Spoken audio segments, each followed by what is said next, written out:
Hello, everybody. Welcome to Planet FPL, the world where everything revolves around fantasy Premier League. My name's Serge. And my name is James. Gameweek 1 review. I don't know what episode number this is, James. Probably like 10 or 11 of the season. Very episode. good. It's one or the other, isn't it? So off we go. First weekend of fixtures, bar Leeds versus Everton is done. So we're 9 games in.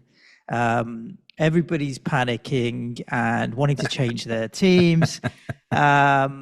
So we'll get into covering all of that kind of stuff off as soon as we do by covering off all of the games each and every week. A few interesting stories pop up over the weekend that we'll cover off as well. There's only one place to start, though, and that has to be, I don't know if it's an apology needed to one of our own in Clayton Fernandez after coming on the show on Friday when we revealed our final drafts and both of us looking at Dan Ballard, confused as to why he has chosen this guy. Not sure, because he's not even 4 million. I mean, he's 4.5. I don't know why he's picked that Sunderland defender. At the end of our conversation, it comes out that, well, he's ex-Arsenal, isn't he? So the truth comes out as to why he's even gone with Dan Ballard, because it's got nothing to do with any footballing skill other than he might have worn a red shirt once. And he returns a 17-pointer. And I have the WhatsApp message that he sent me. And I'm assuming he sent you the same to say that he'd taken Dan Ballard out. I mean, he just messaged me and said, fuck my life. Yeah, that was afterwards. He did message me earlier and he said, I think he took Ballard and I can't remember one other person and bought Porro and someone else. He sold Gabriel and Ballard from his final drafts and bought Porro and Anderson. Can I just say, Nico, the first thing Nico said to me this morning, because he knew about it as well, he said, does Clayton not know final drafts is final drafts? and we did say to him, we did say play it your way. Play it your way. The way. I absolutely did. Like at the end of the day, it was a fringe pick. It was one of those picks that was, I've set my team up. You're allowed to have 1 or 2 fun picks in your team. Otherwise, what's the point in playing? And that swing, so that's what, 23 points off Gabriel and Dan Ballard for Anderson and Porro would have been. It's a 15-point swing, really, isn't it? Gabriel Porro was the same. 6 points each. So Ballard over Anderson was 2-pointer. Yeah. Clayton. Yes, that's why people don't come to this show for FPL advice. They come for the banter. But I felt for him when that happened. He made the right decision. Although I don't understand how he ended up going Gabriel to Porro as well, because it's not the same money, is it? Anderson was the same price as Ballard. Porro was 0.5 cheaper. So He'd obviously had a rethink afterwards. So outcomes are outcomes. For me, he made the right decision moving forward longer term. Cool. Other people that spare a thought for, or maybe not, because they might be happy, is people that use the Android app. James, I'm not too au fait with the story, other than some people played the bench boost and then it's been deactivated. I mean, we sit in the camp of played the bench boost and probably want to deactivate. Yeah. I might be better off if I do my team via the app next week, I think. Yeah, I mean, so tell me what's happened. So people that activate the bench boost using the Android app, it has now become deactivated. Is that correct? I've had a load of complaints about it. It started with one person Saturday night, but it actually became a bit of an army yesterday of people saying to me, I've activated a bench boost, or I think in one case a triple captain as well, via the app. And it hadn't saved. So, but I haven't seen, like, we're talking a handful of people. I don't know how wide that is in the community, but like the only fair thing to do, I think, is deactivate all chips from the first week. I think, don't you think? That would be a fair thing to deactivate do. it. Yeah. I had a look on Live FPL. I think about 10.2% of people played their bench boost, and it was like 1.2% of people played the triple captain. For all of that, 11.5%. Just deactivate all of the chips. Well, I think perhaps maybe don't deactivate it, but for people like me and you, Serge, maybe we could just have another one. So cool weekend.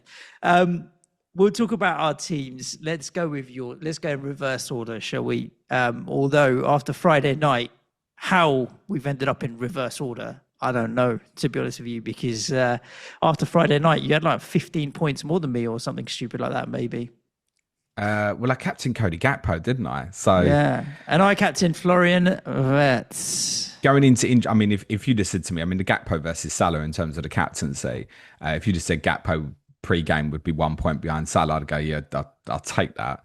So I wasn't sitting too badly Friday night, but obviously Van Dijk, although he did have a monster number of DEFCONs, which was kind of a 20. Big surprise. Yeah, it was the highest of any player at the weekend, I think. Yep. Wirtz, from a fantasy perspective, disappointed a bit. But yeah, obviously Gakpo captaincy return was fine Friday night, but all I've had since then is Pedro Porro. Yeah, it's completely gone down from there. And even your bench boost, I mean... Konsa getting sent off. Although that's an interesting one because obviously they didn't concede. So if he'd let Gordon go through 1-on-1 and Gordon had scored, then I'd only have 2 points rather than 3. Yeah, so there's something weirdly uncomfortable about getting the clean sheet point after 60 minutes and then getting sent off. Because if one of your teammates then... let's say you concede afterwards because you're the prat that got sent off, the rest of your teammates score fewer points than you. So it's an odd one where you get to keep the clean sheet points. No, if Villa had conceded, he wouldn't keep the clean sheet points. He wouldn't? No. It's only because they didn't concede. Yep. Yeah, but then how does that work with if you're substituted though? If he got substituted, he would have kept his clean sheet points. Correct, but the way the rules work on red cards, being red carded is not as important. It's not a bad act, whereas getting substituted is. We'll give you an example. Let's say a player gets sent off after 5 minutes and his team loses 7-0. Yeah. They are going to land on a heavy minus bonus because they will keep hitting the goals conceded. So if Villa had lost 1-0, he would have lost the clean sheet. He wouldn't have kept it. So when you're sent off, any impactful negative by conceding goals still hits you.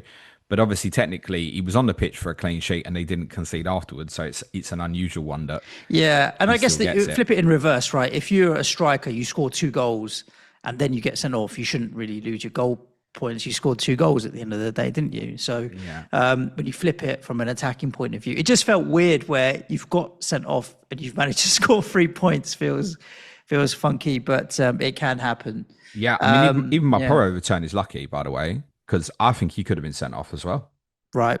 There was an incident in the game. I'm not sure if he definitely would have been sent off, but he took out Lyle Foster. Like if it's on the halfway line, it's a free kick all day, every day, and he gets given all the time.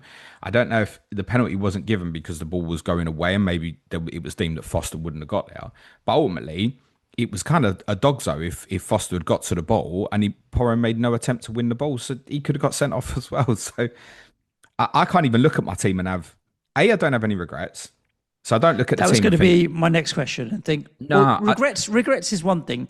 Now that you know what you know, though, which are the ones that you're like, maybe I'm not as comfortable with having in my squad right now? That's primarily, I think.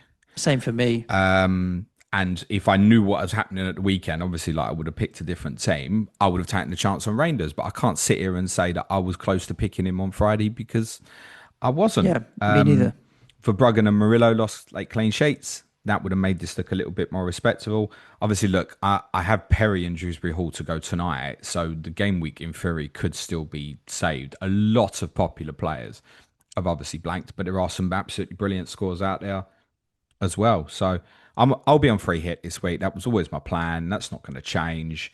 And I don't particularly intend to do anything particularly quickly afterwards. I will obviously see, I'll be at the Etihad on Saturday. I'll see Reijnders live against a different opponent, although system might be similar, as we'll come on to in a bit. I'll have a closer look at him. I would say on what I saw on Saturday, it feels like go and get. I'm not going to put anybody off that. There's a few things to rein in from that perspective. Good pun there, James. Yeah, he's obviously on radar. I said going into game week 1, the worst case scenario with Reijnders would be that I'd buy him in game week 6 for about 5.8. I'll readjust that. The worst case scenario might be I'm buying him in game week 3 for 5.8. Yeah, that's just how it feels. Well, he's had one price rise already, and I think he may go up again this week. I would imagine he will. Yeah. So Reijnders, Semenyo, and Ekitike went up last night. Reijnders and Semenyo will be very popular this week. Yeah, indeed. I'm on 44 currently. Yeah, with the bench boost. And it's disastrous. Yeah, I was due a bad game week 1, but no panic. Yeah, I'm on 50, so not too far ahead of you with bench boost. Basically, the difference being my bench boost has been helped by Elliot Anderson, who picked up a 6-pointer.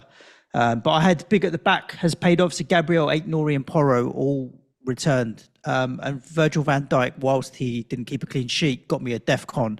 So they've all picked up something.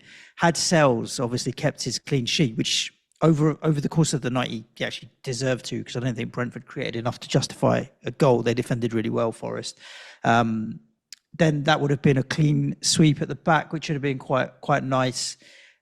Nothing from the front six though, of Wirtz, Palmer, Bruno Fernandes, João Pedro, Ollie Watkins, Jared Bowen. There's a lot. I've got all the same. James, I've got the same six. Those 6 players, they could end up in the top 10 or 15 point scorers come the end of the season. João Pedro, Watkins, Bowen, Bruno, Palmer. But there's everything to say they could be in and around it. I mean, Bowen was the only one from that really that was close to returning. I mean, Wirtz played well. Palmer didn't. Bruno... He played fine. He's a good player. I'm just not... On what I saw Friday night, I'm not convinced that Wirtz is going to be a major fantasy. But Bruno... Look at it. Bruno was only one defensive contribution off of DEFCON, which would have been all right, and maybe he would have stuck a bit of bonus.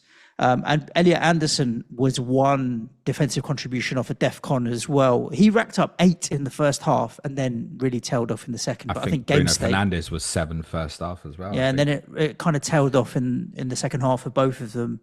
My bench, obviously, Dubravka, I was never expecting anything more than 2 points anyway, and I got the 2 points. Diouf was the 1-pointer. His attacking threat was as expected. He was whipping in crosses, took a few set piece bits. We very nearly scored, had a shot. Yeah, he did. So who cleared that? Do you know? Dan Ballard off the line. Yeah. Elliot Anderson was standout. Honestly, of all the games I saw, he was the most impressive for me. That I'm like, yeah, people can go on about Reijnders if they want to. He had a shot in the first half he should have scored. He took the corner originally that Wood scored from, but because it had that little ricochet deflection, he's not getting an assist for that. Obviously, the ball he put through. He took other set pieces. He picked up like 8 DEFCONs in the first half. You're like, actually, do you know what? This guy, Reijnders is the man of the moment because of the way he's got a goal and assist and a 10-pointer. Anderson is not far off behind that, where if you look at the underlying, he is going to tick along so well to the point that I need to figure out I'm going to play him every week. Wirtz is the one that you said and I said. I think, do you know what? He is going to be the king of the pre-assist, he might be, or whatever you want to call it, because the way he kind of plays the perfect balls through the channels, but then it's like down the channel, Gakpo's going to put it in for someone, or Salah's going to put it. It's the perfect pre-assist guy. He's going to be involved in so many goals without getting the assist or actually getting the goal, and I think that's going to annoy the hell out of me. He'll do fine. He'll get a few assists and a few goals along the way, but he will also pre-assist so many goals. And it's going to become super annoying. And he isn't going to get any DEFCONs. So Wirtz for me is that typical great player, bad fantasy asset, or average fantasy asset, I should say. He's not going to be a one bad game. asset. We have to remember this with everybody at the moment. One game. But Bournemouth are very competitive in terms of like their work rate is phenomenal, as we know. It was good. So. But you got to remember, when you're talking about players from a club like Liverpool, you obviously quite often want 3 Liverpool, and it's, are there 3 Liverpool better? And I would say right now Ekitike is better from what I saw. Gakpo's probably better from a fantasy point of view. Salah's obviously better. You want to have one defensive out of Van Dijk, maybe Frimpong as well. So when you look at the other assets, I'd rather have Ekitike than Wirtz in my team right now. I'll tell you what, if I had a regret at all over the weekend with my selections, it would be Van Dijk. Just in the sense that there was a lot of alarms from pre-season, and I knew if game week 1 was bad, obviously, like, I'm going to free hit this week, doesn't matter, then you probably don't fancy anything in game week 3 against Arsenal, and just thinking, Cucurella maybe. But again, as much it's something highlighted in pre-season. With Cucurella, we don't really know where he's going to play till we see the team. So although I think there was confidence this week, because from Friday night, although after the deadline, once Adarabioyo was ruled out, it was like, okay, yeah, I think this is going to probably be Reece James right back, but tucking in probably have to be, and Cucurella will go wandering as he did. So if I did have a regret, he was a backup plan. So the two players I had as backup plans, if there was anything wrong going into like the final hour, was Cucurella and Rodgers. They were my two backup plans. So if there was a regret, it was that. But again, I'm not shoving that off, and I'm in no real rush to move Verts either. Again, take another game of information, see how I feel going into 3. But my plan very much with Verts was probably going to be to bin in 6. So I'm binning him off of home games against Arsenal and Everton and Burnley away. I don't know, take a step back. Reijnders' same games will be Brighton away, United at home, Arsenal away. And what I'd probably do is go Verts to Reijnders and just leave the money for a few weeks. So it's like, just calm. Yeah, I'm not head and heart with that Verts to Reijnders move. I'm not likely to pull the trigger early this week anyway as well. I'm set up for this week. Okay, I'm not going to be on free hit this week as it stands. I mean, you'll reveal your free hit and have a bit of free hit conversation on Friday's show with David Hunter, who's joining the Planet FPL team on the Weekender. So anybody that's kind of thinking, okay, well, what's your free hit, James? It'll be talked about later in the week when we have a little bit more information. But I'm lined up Sells, Gabriel, Van Dijk, Aït-Nouri, Anderson, Verts, Palmer, Bruno, João Pedro, Watkins, Bowen this week, with first sub Dewsbury Hall and then Diouf. Like, I've got no need to be pulling out a free hit this week. I think I'm going to stick with the team as it is. All of these blankers need to pay back next week, don't they? I tell you what, the only thing that puts me off the fact that I'll be on free hit is the fact that so many of my players are blanked. Yeah. It actually puts me off a little bit. Yeah, I get that. I'd have been way more comfortable binning the players that just returned. Yeah. I look at people like Palmer, Watkins, João Pedro and think, yeah, you could easily do well this weekend as examples. But the whole rest of my team I'd be unhappy with. And as I said to you originally, I wasn't in love with the idea of free hit too. But when I looked at plans moving forward, it was like, this is the week I would change my team the most by a distance. So I'll be proceeding on free hit this week. Yeah. Do you know my unsung hero of the weekend that I think hasn't got the love that he deserves is Aït-Nouri, 9-pointer. I think he done well, clean sheet, bonus, and the DEFCONs. Of the 6 millions, he's quite low down on the... Reijnders has taken the highlights basically from City. He was only 1 point behind Reijnders at 9 point. And I think his ownership is quite low as well. So from that point of view, well, I say relatively low. His points were more useful to me than many of the others. Like, a lot of people have got an Arsenal defender in Gabriel or went with Porro, whereas Aït-Nouri done all right. Let's see how he does against the mighty Spurs at the weekend, shall we? He might not play. Well, he might not play, but also he's just done all right. Everyone's like, oh, well, Guardiola will play left back and move in left back. To be honest with you, great. You're right. Anybody that's like, oh, who wants to play the game of will he play, won't he play, carry on and play it. Because you can do that with everyone. Oh, yeah. He might not play.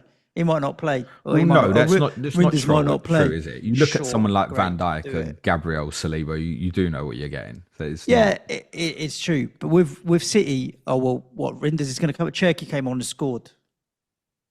Oh, there's no way Reijnders doesn't play against Tottenham. Why? Foden didn't play at the weekend, did he? Or Marmoush. Yeah, but the thing is... You're not saying he can't switch it around and play any of these guys? No, he won't. They've got depth. Once they hit the Champions League, he might. There is no way that Reijnders won't start against Tottenham as long as he's fit. If he gets an injury in training, he gets an injury in training. But he's definitely going to play. And by the way, I would say Aït-Nouri is like a 90% at the start as well. But I do find it intriguing. I think Luke, this FPL, our good friend, he put a really interesting thread out at the weekend. And I very much agree with what he said, that essentially had Vardiol been fit, Aït-Nouri might not have started. And that was down to the selection of Rico Lewis, because Aït-Nouri was essentially, to start with, sitting in like a left-sided centre-back. And that did progress once they got more comfortable during the course of the game. But Aït-Nouri didn't particularly like scoring or unsacking threat during the game, right? And that's ideally why you've got him in. The 2 points for the DEFCON and the bonus point is an assist. It's 3 points, right, at the end of the day. So you can say you got a clean sheet and an assist. All right, take it. Same thing. Let's do content schedule for the week, and then we'll get into discussing all the games in a bit more detail. So Clayton and James show tomorrow. Ask James on Wednesday. I don't know what time yet because I've got jury service starting on Wednesday. As soon as I'm finished on Wednesday, I'll be coming back here and doing a stream. I estimate 6 p.m. UK time. Audio probably to follow about half 7, 8 o'clock then. That's my estimate. But if I get out earlier, it'll be earlier. Thursday, Clash of Correspondence returns, Burnley versus Sunderland, and I think particularly those on free hits will be looking, they'll be taking Burnley or Sunderland with them this week, so I think that's a pretty important one with Jack Toner and Spencer Barrowman.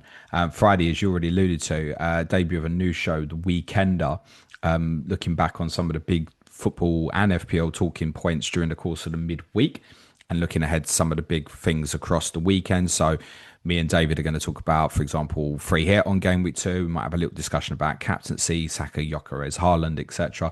once we're nearer the end. The idea of that is a blend of football and FPL, covering all the details that we need from the week and looking forward to kind of key points ahead of the weekend. David is joining our Planet FPL team permanently. Many of you may know him from being on the transfer window show with me a couple of times. You and I both think he's an absolutely perfect fit. He's got the mix of good football knowledge and a little bit of wit about him. We're absolutely delighted to have David on board. So David's going to be joining regularly on the Weekender with me on a Friday, and we'll get that out early on a Friday where we can. And then once we get into September, you'll probably see a bit more of David on a few other podcasts as well. We don't know what's happening with Clayton yet. Once we get into September, he's still going to be with us at the moment. He's going back to America in September. We can't be sure about his availability. We very much felt we wanted another permanent member to the team, and are delighted that David's to it. And as was pointed out on our Liverpool Slack channel, yay, great. Another Liverpool person involved in football analysis. Great. Well, at least we know. The biggest thing with Clayton is that he's going to start calling it soccer, isn't he? So with all his time in America, we just can't have none of that soccer business going on from Clayton Fernandez. So he's on the probation step at the moment while we're watching how many times he calls it soccer. If you want to support the show, he's not really. It's www.patreon.com/Planet FPL. Plenty more going on there. There's Q&A today. We've got Tottenham this week. We've got quiz. We've got money in football. We had some good news on Morecambe confirmed yesterday, Suj. And we got the differential show, our game week 2 preview on Friday. If you want to support the show, it's www.patreon.com/Planet FPL. Do it because you want to support the show or because you want access to the additional content. Me and Suj clearly, as shown by game week 1, are not experts. Let's talk about these games, Suj. Wait to the end of the season, mate. Wait to the end of the season. Listen, you hit that point in the season where you're like, I can't win it. Yeah. Yeah, that was at about 5:50 p.m. on Saturday for me. Nah, I don't think that's that's not true because it's 1 week. Actually, no, it was about 6 o'clock. It's whatever you've done, whatever's happened in game week 1 could be reversed in game week 2 in terms of points wise. So no, it can't. I'm free hitting and getting a whole different team probably. It's very early. No, but I mean, what's your rank? Like 6 million? You could easily have a 10k rank in game week 2 with a free hit and then be right back up there and it's back on. The gap, I think, from 45, 50 points, I think the average for engaged managers that have done well is 65 to 70. So you're 15 to 20 points out, which is more than catch-upable with the additional chips that we have. Don't panic. Lucas Perry hat-trick of penalty saves tonight incoming. 2-pointer. Liverpool Dewsbury Hall scoring 3 rebounds.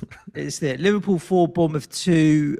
Firstly, shout out to Antoine Semenyo to deal with the situation the way he did, and then go and bang 2 goals in the way he did. Massive respect to his mental fortitude and also for pointing it out rather than just accepting it as what it is. Also credit to the stadium and the Premier League for dealing with it as well. You see it, like, I felt like La Liga, here's a lesson for you in how you should deal with this. I know it's a completely different country and different problems and what have you, but the fact that it was dealt with as well, at least goes to show that you should say something if something happens. So credit to him. And then obviously he had a good game and took his 2 goals really well as well. So massive respect for him. Liverpool left it late. They did leave it late. Yeah, and we're a bit fortuitous. Just to add on Semenyo, like remarkable. He scored 2 brilliant goals. He handled the situation very professionally at the time. I think it's such a shame for everybody involved that one person essentially has led to this conversation on a day that was so important for Liverpool, obviously kind of with all the stuff for Jota before and during and True. after the game. I mean, Salah crying very visibly after the game. Such a shame that one person just ruined it for everybody. It's not a reflection of Liverpool fans. It's just one idiot. And I hate that. Yeah. Racism at Anfield. This guy could have supported anyone, been anywhere. It's one individual. Yeah, agreed. But brilliant from Semenyo. There were many, many concerns, I think, in that from Liverpool. Now, there is one immediate fix that will make that a little bit better. Reijn Gravenberch should be back from suspension for the game. For who? Because that's my question for you. You got Szoboszlai. Is Szoboszlai or McAllister? I don't think it's impossible that Wirtz might not start at Newcastle. Well, I mean, that's playing the old guessing game of people starting, people not. If that's the case, then the Wirtz to Reijnders move is very much like should be done. I don't know what Slot will do with that, as well. but I do know. Because I thought it was Szoboszlai possibly, I don't know, McAllister hadn't had any preseason minutes and then played the majority of the game, which makes me think he thinks he's quite important to that team. But Szoboszlai is really strong in terms of his off-the-ball pressing, and you know the game's going to be intense there. So look, there's different ways you can look at it. Wirtz obviously is a magnificent footballer. We're talking about that's going to be like a melting pot in that stadium next Monday night. They might go, right, okay, let's go with what worked fine for us last weekend. Yeah, Florian, you'll be back in the team against Arsenal. It's not like a reflection of him. I'm just saying for that one particular game, I wouldn't be that shocked. I also think it's a possibility that one of Gakpo or Ekitike didn't play. Similarly, just go Wirtz and Szoboszlai as like 2 10s, Gakpo left, Salah right, or Ekitike left, Salah right. Wouldn't be surprised. So, but I do know Reijn Gravenberch will play. He'll come in for someone. Agree with that. He'll come in for someone, and it won't be Salah. That's how I'd look at that. I'd also look, whatever that is, I'd look at that as a one-off next Monday night as a Newcastle away game. So it could be any of them. Could be McAllister, could be Szoboszlai. Gravenberch will play. That will make it a little better. But throughout pre-season, they've not looked right. There was a massive overcommittal for obviously Semenyo's second goal, where they've conceded the ball on the edge of Bournemouth's penalty area and they were in massive trouble. You can't be in that position. I know there was a lot made of Robertson going into the penalty area when he didn't need to. But Curtis Jones can see the picture from a central position and he goes in as well as almost like the deepest midfield player in that kind of build-up moment. And it was so vulnerable. And Konate and Van Dijk shit themselves, the pair of them. Konate's defensive work on that was particularly... But Van Dijk never wants to be committed because he never wants to get beat. So he just go backwards. And Semenyo is absolutely brilliant with the finish. And from there, at that point, I think anyone was watching it would have felt Bournemouth were as likely to win this as Liverpool. Yeah, I thought actually play out a draw in the end, which would have been fine and fair and move on. But slot substitutions were, I would say, interesting. We should acknowledge, obviously, great start to those who want to mention FPL General in their mentions with 59-minute subs for Frimpong and Kerkez. 0 point for Kerkez. Frimpong had a tight hamstring, which explains away his withdrawal. But they ended up changing it about with like Endo at right back. Yeah. And then that didn't work. So then they put Gomez on. He was fine for 20 minutes, but not 30 minutes. Bit strange. Then Endo went back into central midfield.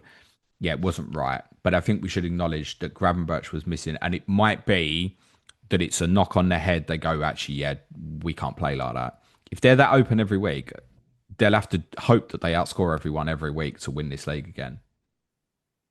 Because teams are going to be so ready for them now in terms of transition. Wait. So I think there's alarm from that for Liverpool. Loads of positives from the Bournemouth perspective. Semenyo absolutely being one of them. He'll be popular this week. I said in pre-season, as soon as we got that Liverpool game out of the way, Bournemouth start shooting towards the top of the tickers. I think Evan Nilsson will be particularly interesting for people on free hit this week.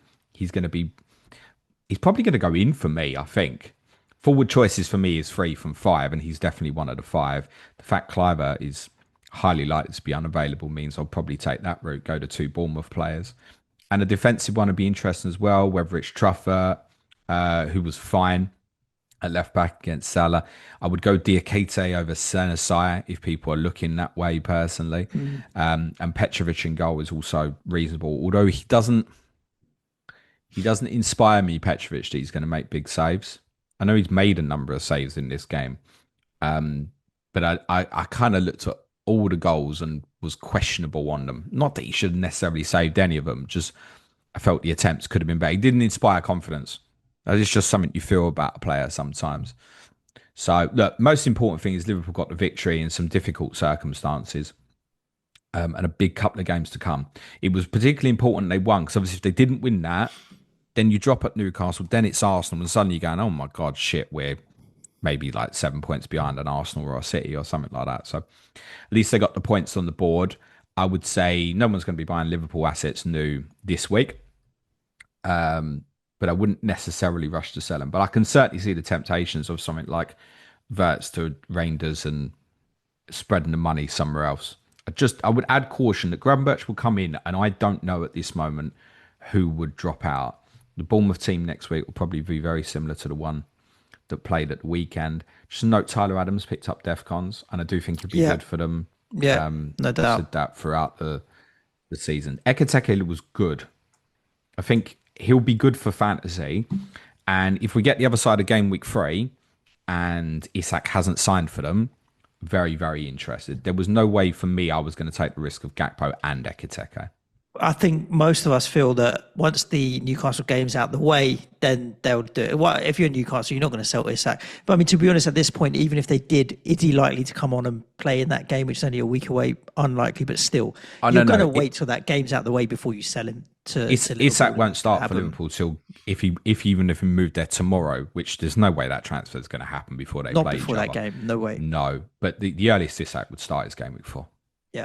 So segue into Aston Villa 0, Newcastle 0, because Newcastle are the opponents for Liverpool next week. I mean, Newcastle, I think because of the whole Isak thing, and I'd said it previously, was don't forget like that midfield is still the same midfield. Like Barnes, Gordon, Elanga, they're still good players. They're not going to turn rubbish or struggle just because of Isak, even if the vibe around the club is a little bit low. They really showed that in the first half that they were the better team. It was like, okay, do you know what? It did feel to me at halftime though, it was one of those where you've had your period of dominance. You're going to regret not having taken a goal. It's the same for actually West Ham that we'll talk about in a bit. It was like, you were better in the first half. You haven't taken your goal. Are you going to regret this? And then Villa obviously came back and they had a little bit more about them. They must have had that rocket at half time where I thought, okay, they've got a little bit more about them. And then obviously Konsa goes and gets himself sent off and you're a man down. And Newcastle is not a team that you want to be a man down against because of just their work rate. They came back on top, but in the end, 0-0, which is probably not a result that many would have bet on. Yeah, unfortunately for Newcastle, it just kind of increases the narrative of goal scorer needed. And we very much know that. But I think that first half performance was excellent. Even just remove everything tactically for the moment to go to Villa Park and stop them having a shot for 45 minutes is remarkable. Even more so, game 1 when everybody's so up for it, etc. That was absolutely brilliant. It did something really kind of cute tactically, where they'd pushed Joel Linton into really high left half space. So obviously they're kind of like 4-3-3 in possession, but pushed Joel Linton really far out of it. So it almost kind of linked like a 4-2-4 at times. I think it caused a bit of problems for Villa when they ended up getting pinned in a bit deeper than they normally would. And it was also the consequence of the earlier Elanga chance where they'd broken in behind. And I think it caught Villa kind of between a rock and a hard place in terms of how to play aspects of the game with that threat of the pace in behind, plus Joel Linton working into areas and pockets that didn't feel comfortable. So good for Mehdi Howe in terms of how he set his side up. It's not the first time we've said that in terms of particularly more difficult games for Newcastle, and I'm sure it won't be the last either. But ultimately didn't take their chances. The Elanga one was obviously the biggest one. For Villa, not a disaster. Like the result is fine under the circumstances.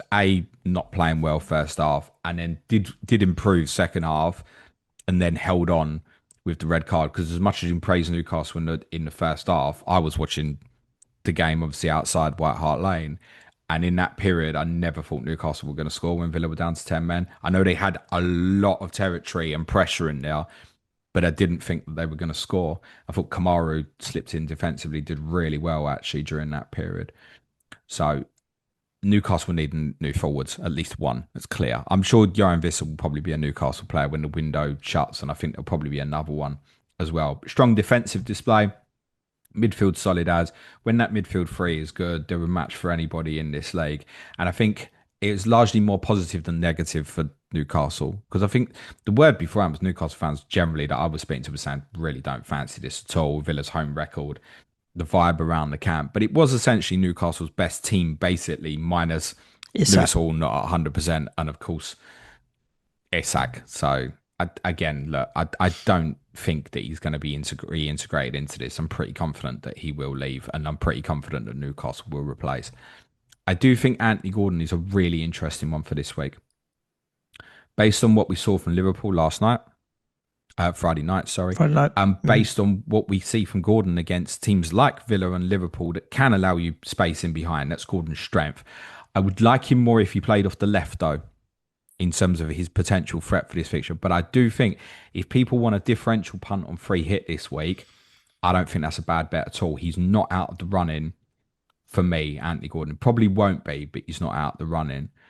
For Villa, I don't really want to sell Watkins, because I think you're going to tell me some things about Brentford in a bit, because I know you watched that game. That I'm a bit nervous about. Defensively, they'll miss Konsa at Brentford. Obviously, from my perspective, it's not a problem from an FPL perspective. Picking back up, it was never going to play for me this week. It is interesting that Kamara dipped in because they don't have anything necessarily that feels natural, kind of right-sided centre-back. We obviously had Disasai play kind of right back and moving into back three or covering for Konsa in certain fixtures towards the end of last season. So don't have to go with Torres, and they probably will go Torres and Mings at Brentford, but it might give them an awkward unbalance actually, where they might kind of really try and shove Luca Dean or Maatsen high up the left-hand side and getting Matty Cash to stay really deep to help with their progression from central areas. Tielemans played as a 10.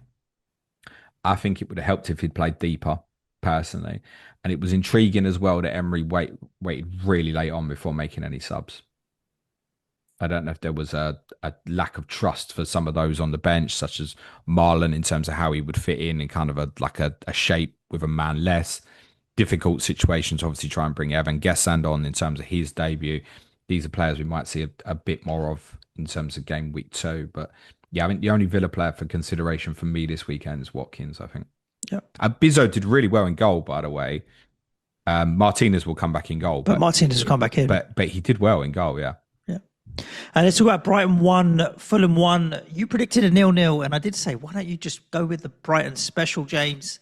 Even though that Brighton special is maybe even a couple of managers old now, but and it was the Brighton special, a late goal from Rodrigo Muniz. I think Newcastle would do much worse than look at him, by the way. Well, it's him or that. Obviously, Vissa's still going to be really interesting for them as well. I think whoever they put in, if they know where the back of the net is, they'll definitely have chances and will be an interesting one to look at.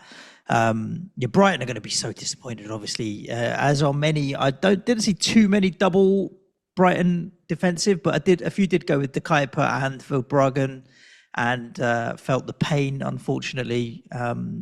Rutter played up top, and it was Matt O'Reilly that ended up getting the goal. But Rutter up top is one to keep an eye on, isn't it? Yes, he is. Interesting, obviously, O'Reilly took the penalty. I did see quotes attributed to him via Fantasy Football Scout that it was decided pre-game that he was going to be the penalty taker. So it wasn't a scenario where Rutter won it and he gave the ball to someone else, which is an old thing I think a few Arsenal players used to do. It's not that. O'Reilly was the designated, but obviously Danny Welbeck wasn't on the pitch. So if Welbeck had been on the pitch, maybe he would have taken it. O'Reilly did take a penalty on the final day of last season at Tottenham as well. But I think it felt like this time last week he was going to Juventus, so I don't quite know what's happened there. This was the only game that between the two of us we haven't watched all of from the weekend. And I saw Brad Lewington, who's one of our Brighton patrons and our Fulham correspondent, Lewis James. discussing and agreeing that it was pretty much a fair result between on the day two shit teams, i.e. neither team did enough to win it. Fulham probably warranted the draw they got at the end. Brighton assets are going to be difficult to pick up. This is the thing I said about Rutter in pre-season was, even though you've looked at it now and you've gone, oh, right, so he's played the last friendly as a 9, he's played this game as a 9, do you go and buy him now? And it's like, nah, I'll pay 0.5 less for the guy at Man City who's playing in a deeper role than the guy that's going to play 9 for Brighton, because there'll be difficult pickups because of the fixture run. Over the next 5, I have them sitting bottom of my ticker. So I think as a cluster of the next 5, it's pretty much a challenge. So I wouldn't be looking to pick Rutter up new. I know a few have taken that gamble, and definitely stick with it. There's a reason you picked it. And I think you were picking him. It's weird. Even though he's someone that had a risk element to him, I think you were picking him for a bit of potential consistency. Knowing what he can be if he plays that position. Obviously, his minutes weren't great at the weekend as well. When did he come off? It was about 70. Was it even before 70 minutes? Let me check for you. Substitution. What they do as well is, I wouldn't say he's like a natural 9. If you look at heat maps, and they did this a lot last year as well, the wingers stay really high, and the 2 forwards, if you like, a 9 and a 10, drop into wider zones. So you'll often look at Brighton, and it feels like they've got 2 9s that are linking with wingers. It's almost like a 4-2-4, but the 2 9s are split. And obviously O'Reilly and Rutter here. O'Reilly's gone right, Rutter's gone left. So they're very split into kind of 2 pairs. So I wouldn't say he's necessarily like a direct 9, but I also acknowledge that I've not watched the game. But certainly looking at heat maps, it looks like there's a massive lean towards that left-hand side. When did he go off, Suj? 69 minutes, James. Okay, stop laughing at the back. I knew it was about 70. For Fulham, it's a decent result. Muniz, if the transfer window closes and he's still there, then walking into game week 4 at 5.5 will be extremely interesting. Got to be looked at, hasn't it, really? A lot of people I know that are frustrated with like owning Fulkrug or not so much Strand Larson, but around that value and feel trapped of where to go. He could be the one that stands out. I really like Rodrigo Muniz, and there will be people wildcarding in game week 4, I'm sure. And if you're about to walk into Leeds at home, Brentford at home, that's going to appeal, even if it's just for 2 games, to then to potentially chain on someone else. Similarly, if he goes, he didn't start because of the transfer possibility, or because Lewis was very keen on him being the main striker. Yeah. So I think you think it's just that he may move, so I'm not going to start you when you've got transfer rumours around you. Potentially, yeah. I mean, there was big talk that was increasing about Atalanta, wasn't there? It was getting mentioned really early in the week. I think, look, if the window closed tomorrow, Lewis would be saying, okay, look, maybe it's Jimenez's shirt to lose. But yeah, Muniz would probably be the main man. If Muniz goes, you can't dive into Jimenez either, because they'll go and buy something else. Yeah. The Fulham asset to get is the one that very much Lewis tipped up in pre-season. I think having seen the bits of him now, it's like, oh yes, that is the one. Is Josh King, who was the only 4.5 million midfield starter at the weekend, but he's not just a 4.5 million midfield starter. He technically could have won 2 penalties in this game. He had more penalty box touches than any other player in that fixture. I realise it's just a one-off game, but they spoke about this, about a player at 4.5, have one that could be something.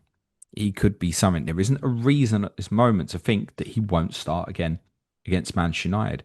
Remember, this is a real talent. A real talented player. So, I mean, if I was wildcarding tomorrow, I'd probably be going Reijnders, Anderson, King. Dewsbury Hall. No, not as well. Most Salah and Haaland. It would definitely be at least one of Salah or Haaland. In all honesty. Yeah, I agree with you on that. I agree with you. I just think I've got Elliot Anderson at the moment. He's not going anywhere from what I've seen. You've then got Dewsbury Hall. We can't comment on because we haven't seen them play yet, and we might feel very differently tomorrow after seeing Everton tonight. Now you've got Reijnders putting his hand up at 5.5. Like, how many cheap midfielders do we actually even need to put in? There's actually options there. Dewsbury Hall could absolutely be one. There's a reason why I picked him. I'm not poo-pooing him as an asset yet. I haven't even seen him play. But yeah, I think it does. With King as well, like, yeah, you could have 3 of them. Yeah. And there's a danger here for the game generally that if they are exceptional at that price, we'll all have the same midfield. There is a danger of that. But well, at least in terms of structure, because there's other players. I mean, Harry Wilson has returned. Lewis tipped him up at the weekend. It's his corner that Muniz has scored. And so he's ended up with the full game, not 70 minutes and then a withdrawal. So excellent minutes there at the weekend. I speak about Oscar Bob in a bit, right? He's not getting spoken about because Reijnders has so much attention. I mean, perhaps Sarr returned for Tottenham. Declan Rice with the assist off the corner and playing a bit further forward because you've got Zubimendi in behind at 6.5. Won't get talked about, but I think he's going to be chipping in all over the place with returns. It's crazy.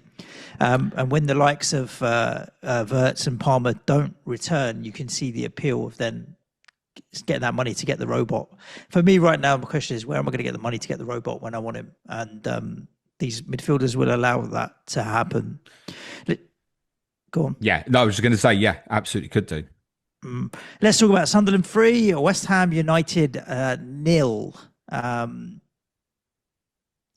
not sure where to start really with this, James, to be honest with you. This one's your game, so off you go. Well, at half-time, you wouldn't have seen this end outcome, put it that way. And you've got to remember, like, Sunderland scored 3 goals off an XG of 0.7. So it's not like they battered West Ham and have come away with a 3-0 win here. In the first half, West Ham played all right football, was fairly neat and tidy. Sunderland didn't create a lot. They had that one chance that Hermansen made a good save from. Hermansen looked much more comfortable with the ball at his feet. And so you're like, okay, this keeper, he's happy to receive to his feet and spread the ball around and stuff. Without being particularly intense with passing and progressive, let's say, West Ham did have a reasonable amount of control in the first half. That you just didn't see it capitulating in that way in the second half. For Sunderland were organised but they weren't particularly threatening, but they did what they needed to. You could tell the atmosphere was obviously what you'd have expected for first game back at Stadium of Light. It was weird that Potter had been playing Freddie Potts all pre-season to then start Guido Rodriguez in midfield, who hadn't been getting the minutes in pre-season. That felt like a very, I'll just go with experience of shit the bed right before picking my final team. And actually, Rodriguez had a good game. Like, we've been critical of him and he's generally been rubbish, but he was not the problem with West Ham. I was trying to, do you know what that second half was, James? They cared. First home game back in the Premier League. And it just looked like the players were like, well, we're not going to get in the top half of the league. We're not going to get relegated. What are we even doing here? And it was just like, keep having results like that, mate. Well, come back to West Ham after January when we actually need to win games and maybe we'll play with some intensity. But it really just felt like it didn't matter. It just didn't feel like it didn't matter. And I'm like, where's this intensity? Like, if capability wise, we should have won that game. I'm not saying on the balance of play, but capability wise, we were playing better football and we have the better team than Sunderland. I had no doubt about that. Just did not give anything in the second half. You look at the 3 goals. Firstly, the first header, again, why is the striker's peeled off Kilman, but again has just let him stand in front of him and take the header. Like, why are you not challenging him or being at least aware of, hang on, there's a free man here that I should be challenging for the header. The second goal is another header. Ballard obviously is a mismatch against Paqueta, but your person who should be in that position is Todibo. And Todibo is all the way out on the left wing where the cross is coming from. So I don't know how a right-sided centre-back has got so pulled out to trying to block the cross coming on the left side. It was cleared from a corner, wasn't it? So I can understand that. But he's so far out. And then you've got Wan-Bissaka and Paqueta. They've got no chance against Ballard in the air. So yeah, but at that point, if you clear, someone has to make a quick decision to get out, because what you don't want against an opponent like that is the ball coming straight back into the box, right? Tadiba's well out of where he needs to be, because I have a little Diouf is right there. And by the time the third goal goes in, we're obviously chasing the game a little bit. So that's a counter-attacking goal. It comes in. The keeper, could he have done better? Sure. But that at the point that we went behind, we didn't have the ability to change the tempo, because it didn't matter. It felt like, oh, well, there's another game next week. It's all right. Oh, well, we've lost away. It's all right. There's another game next week. Whereas for Sunderland's point of view, it mattered. Like, they played like the game mattered. And that's why I ended up going down that way. Like Sunderland were all right. I didn't see anything that was like, I need to steam into any of their assets. Despite Ballard's 17-pointer, are they okay for cheap enablers? Sure. But I'm not like, I need to go shopping at Sunderland. But from West Ham's point of view, if there's not an attitude shift where every game matters, then we're already on the beach after Gameweek 1, which is frustrating. Okay, nothing more to add. Let me do a little bit on Sunderland. I'll leave most of it to Spencer on Clash of Coruscants, but obviously, look, great result. I watched quite a bit of this back Saturday night, and it dawned on me actually that they're obviously a completely different team from the side that got promoted. So wipe anything that was kind of pre this week. They might be top of the league after game week 3, thinking about it. They're very capable of beating Brentford at home in a couple of weeks, aren't they? And they're very capable of winning at Burnley at the weekend. So they could be on 9 out of 9. We spoke about the real importance of these 3 first games for Sunderland, because then it gets rough like pretty quickly afterwards. And I think they sense this. I think they sense this opportunity to put points on the board really, really quickly. And I wouldn't be surprised if they do win those 2 games. I think for the FPL managers who want this weekend, I think first choice for me would be a player who didn't even start.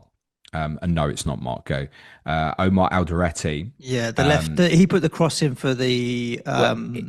He came on for. Good. Yeah, he came on for Jensen Silt after injured. He had a kind of a heavy landing. We think at the moment that's not a serious injury. But Alderete was always going to come like straight into the team as soon as he was ready anyway. So now that he's had some minutes, I think that's an absolute lock. That would Is he 4.5 or 4? No, he's 4.0.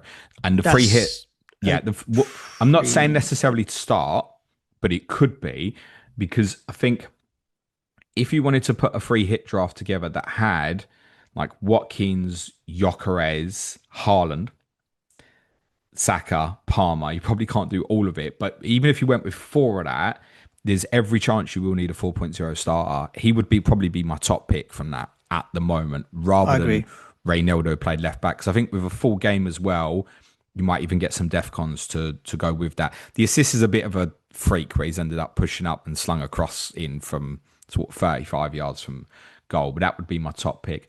I think cheeky ones for this weekend. I think Mienda would probably get overlooked just because there are a number of other really good forwards for this week. Adingra might be a punt for those at 5.5, but you're not going to pick it over Reijnders. It would be in addition to. But again, if you're trying to fit in some of these top guys, you might want to look at it. The one that stood out on the highlights was Habib Diarra. Yeah, who he was pushed advanced on into like a high 10 position. Yeah. He really pushed on and got into the box, and he had one chance in the first half that he should have put away.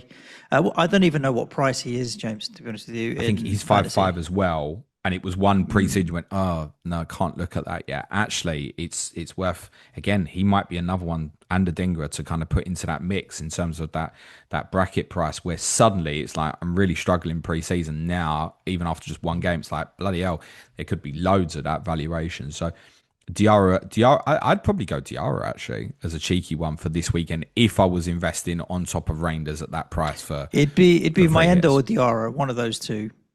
Alderete would be the number one preference of the 4.0s. I'll leave the rest of that for Spencer.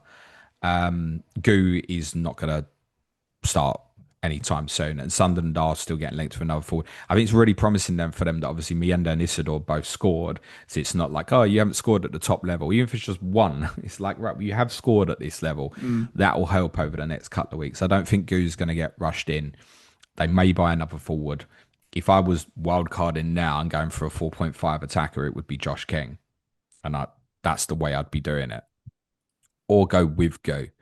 On your lot, Serge, do you want to save the police chats for Tottenham first and foremost? Yeah. We'll get more into detail in Tottenham, which we're recording for later this week. Let's keep it to FPL. We will just say we think we know that the police were called to West Ham's dressing room. We can say that, right? Think. Reported. Okay, reported. Yeah, part reported, part no. I don't know how much I'm reading into it. But we'll talk about it on Tottenham for sure. I think there's people that are getting itchy feet on Jared Bowen. He had a shot one-on-one at first. Like, he is your quintessential set and forget. If you return against Chelsea, would it surprise me? No. I wouldn't panic on Jared Bowen. But if I was trying to get Erling Haaland right now into my team, he's the one. He'd be the one I'd be looking to try and get rid of. Yeah, listen, just now that this fixture's out of the way, obviously the fixture run suddenly looks a bit tougher, but I will remind what I'd said in pre-season about West Ham's fixtures. If you are targeting towards sort of like game week 13 all the way for sort of like a wild card, I think the fixtures are still very good. Over the next couple, it looks a bit choppy again, then it gets better again. So depends how far you're looking in terms of West Ham assets, I think. Diouf Wan-Bissaka, if you've got, it's bench it this week and just crack on. I think don't stress about it too much. You've probably got other things to deal with more or want to roll. Bowen's fine. If you've got Fulkrug, I think you'll be looking over your shoulder a little bit. I feel I'm concerned for Potter, and I also feel sorry for Potter at the same time. I'm concerned for Potter because I hear you say things like how passive it is again after Sunderland scored, and he gives off that aura of passiveness when you kind of need someone to be grabbing someone. Like, who's leading here? Who's leading? Maybe he did grab someone. Maybe that's why the old bill were called. It's possible. We don't know, allegedly. But also, he had all of that back end of last season, and we said that if you didn't start this season well, people were very, very quickly going to start asking questions. Listen, I think we've learned something, though. Pre-season doesn't matter for anything because with the spirit amongst the squad was the best it's been going into a season that I had seen through, and you only see through social media videos and vibe and interviews and what you're hearing, but it felt the best it had been. Nottingham Forest hadn't scored a goal all pre-season. Ollie Watkins was on fire pre-season, and all of a sudden, West Ham after one game, it's like the whole spirit is gone. I don't think so. Like, it's not panic stations, but it's not good. And hopefully it's the wake-up call because I believe there is capability there. But hopefully it is the wake-up call that was needed. However, each defeat here could make this worse. I'm looking at this and I'm thinking, if West Ham just kept losing, what's the end point here? And I actually think if you lost the next 3 league games, I think it could be over.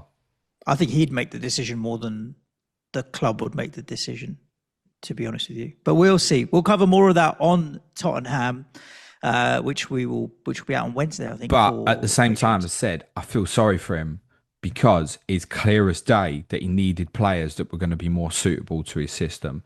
And you only had one new player in that team at the weekend, which is Diouf. Oh, the goalkeeper. Well, yeah, more on him in a second.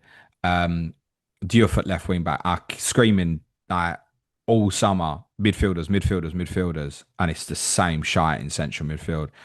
Ending up with... I don't think Rodriguez played badly. Ward-Prowse was average, but he wasn't bad in the first half. That's fine if he's not playing badly, but it's not good enough. Yeah, I don't think that was where the problem was, though. I don't think that's where the problem was in this particular game, but we can talk about it. Not helping himself with someone like Nair Figueroa, who's obviously come back, having to go and cover in left-back positions as Diouf pushes up. It's not criticism of Diouf, it's just stylistically. But he's not comfortable doing that, like ending up in the left-back position. So there's structural problems there as well. On the goalkeeper, I just want to say on Hermansen, on one of our Clash of Correspondents last season, me and Sam Martin, our Leicester correspondent, had quite a bit of a debate about Hermansen because Sam told us when he did the first podcast of us sort of in the winter period that he thought Hermansen would go right to the top. Thinks he's a top goalkeeper, and I'm sure thinks he was a very, very good signing for you. I told Sam then, I said, he doesn't impress me at all. He's certainly better with his feet than Areola, but in terms of his actual shot stopping, I'm not massively impressed with him at all. But he's obviously got the nod. If you want a West Ham goalkeeper, there you go. He'll start again. He's not going to put him in and take him straight back out, is he? No, he's our goalkeeper. That's it. You want to talk about the other 3-0 at the weekend? Tottenham 3, Burnley 0. I thought I was top of the league when I walked out of the ground. Your fault. Alphabetical. Well, maybe now you hope that they do the league in the same way that Fantasy do their fixtures and start calling you Spurs, and you would have been top of the league. Well, all that moaning about the fact that Spurs should not be ahead of Sunderland alphabetically, and now you're upset, are you? Yeah. So do you know what I did at 4:50 p.m. on Saturday on our Slack? I changed the Tottenham Hotspur channel to Spurs. but then when Haaland got his second for Manchester City, I changed it back to Tottenham Hotspur. It was a waste of time. So yes, after that moaning, I was like, oh yeah, now I messaged Clayton that as well. I said, oh, you Spurs. Remember what I said to Clayton as well about the Dan Ballard pick? I said, you really must think West Ham are that shit.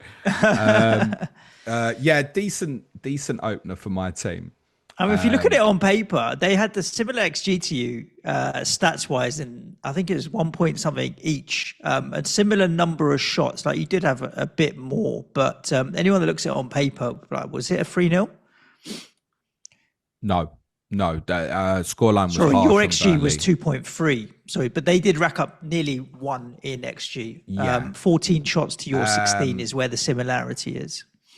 We were deserving winners in the end, but yeah, 3-0. I think having an early goal probably massively helped you. Well, let's do Burnley first, because the first 10 minutes we played really well. The rest of the first half we were shy, but I think that also had a lot to do with them. And then the start of the second half, it was quite even. Then we got the second goal. Then the whole game was very, very comfortable from there. They played like kind of a hybrid back 4-5, so it was funneling into back 5 without the ball, with Oliver Son, who didn't feature that much for them in the Championship, but seems to be playing now, filling into right back. And they were dragging Hannibal out from more central areas to then cover into the right-hand side and going with like a 5-4-1 from there. So difficult to penetrate and hurt. I think we knew with Scott Parker teams they'd probably be that.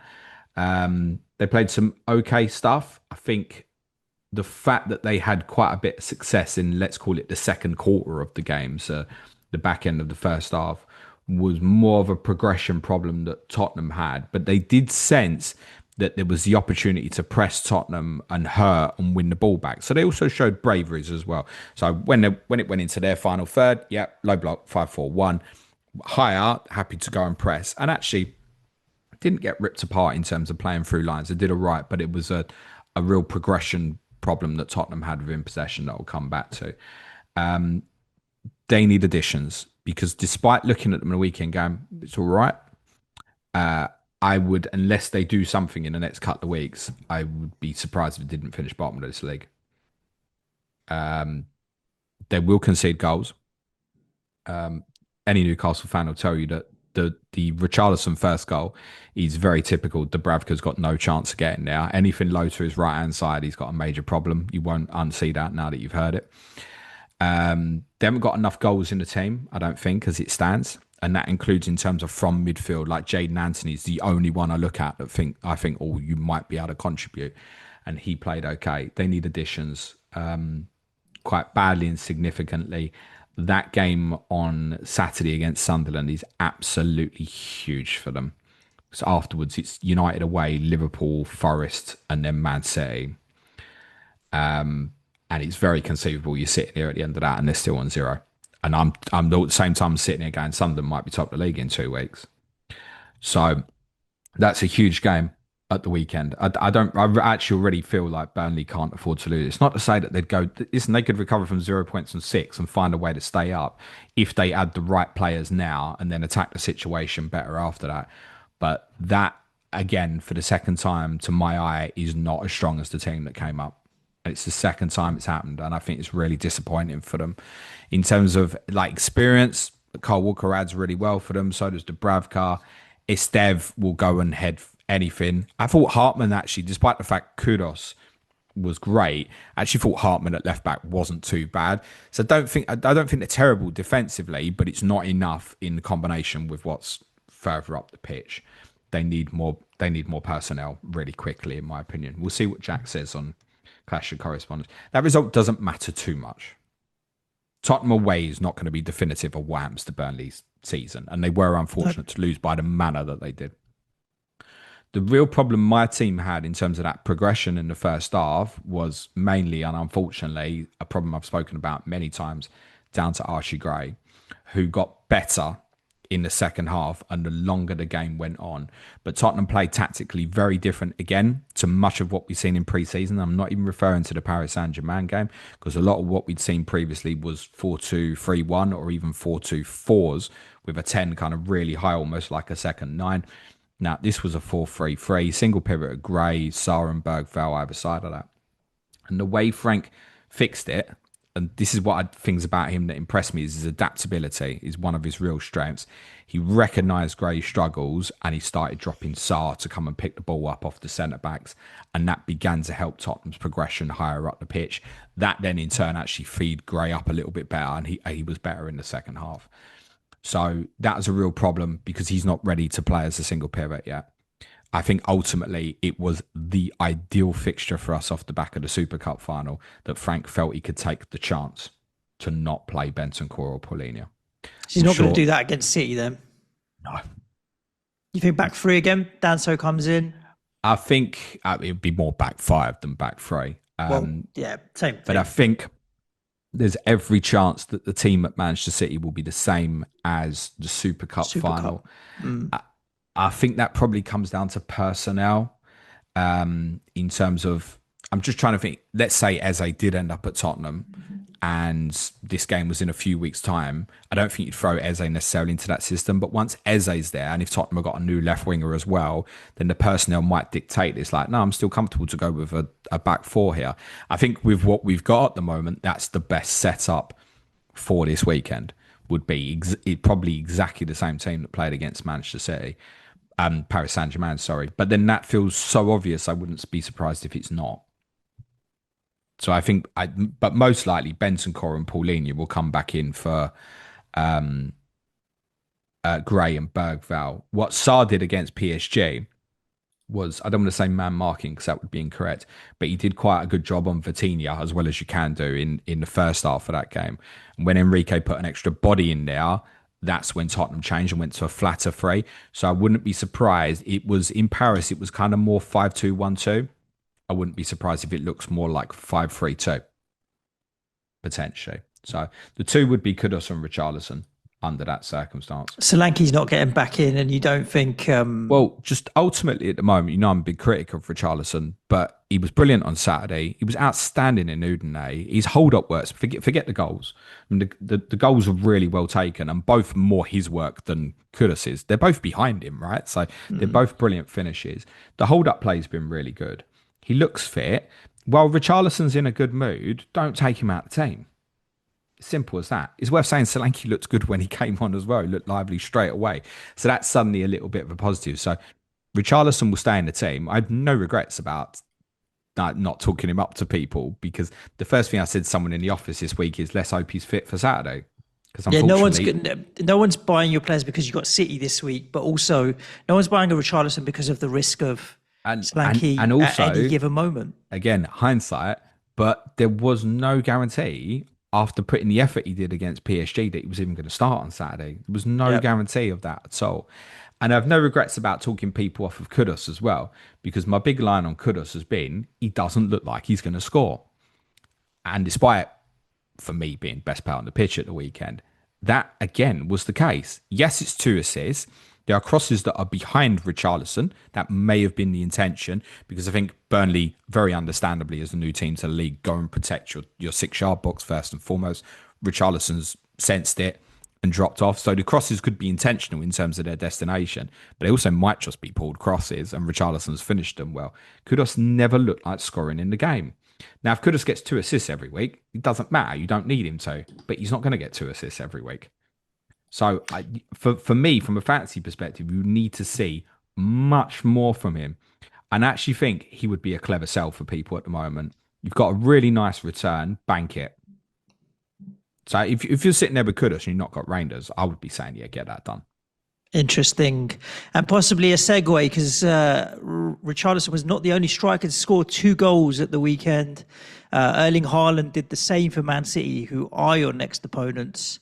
One was obviously a classic tap in at the back post, and then he finished from the edge of the box. I mean, all 3 of the goals, Rinder's goal and Cherki's goal and Haaland's goal, were from a fair distance that they hit good finishes. I mean, Reijnders finishes an incredible goal.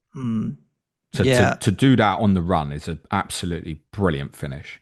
The more we talk about him, the more I'm tempted to do that Wirtz to Reijnders move this week. But let's see. If he's due a second price rise, I might get an itchy finger here. City are going to be super happy with this 4-0 away win to start the season. Because from what I saw and heard of the game, Wolves actually started all right.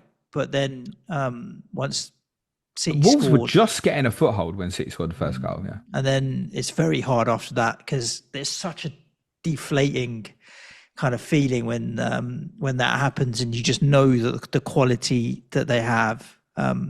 Trafford in goal, obviously we now think, who knows actually what's going on. Donnarumma might come in, Ederson's probably on his way.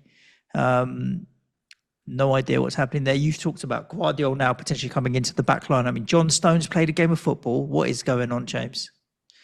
Good to see John Stones playing football. I just got no faith though that he's going to play again. Like I would more likely see Diaz move to right and Guardiola come into centre back, and John Stones is actually injured again than Nori coming back possibly. I felt that midfield and that attack it felt a bit not first choice, I would say. But I don't know, maybe that is their first choice there. So does Cherky not get into that team? Well, obviously Rodri would play ahead of Gonzalez. I feel like I could do a whole podcast just on City here, so I have to be a bit careful. I think, where should we start? You want to start at the front or the back? Front. Let's work through because there's lots to go through here. Haaland is Haaland, right? If you go without Haaland, like I've done for pretty much the whole of the last year, you have to know that in games like this, there's a strong possibility he's going to go off. You can never sit there with happiness. If you don't own Haaland, like every time he scores, you're like, oh shit, he scored. Just know that he will. It's only the argument of whether he's worth the money in your structure. Yeah. It's not. Is it just the one? Correct. Yeah. Every time he just gets one, you go, I'll take it. Yeah. So look, it's not the first time he's done very well in game week 1.